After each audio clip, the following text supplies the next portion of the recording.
Hello friends, today we'll talk about how to fix or how to solve your problem that you have on Skype.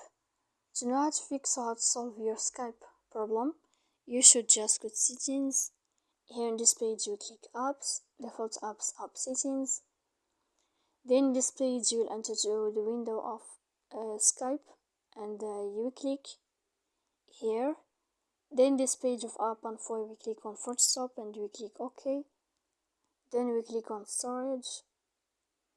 Here we click clear cache, and in the end you can turn off your Wi-Fi.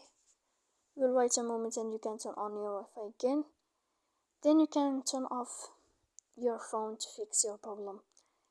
So please don't forget to support us by like and subscribe. See you next time in another video, and thank you for your attention and your watching.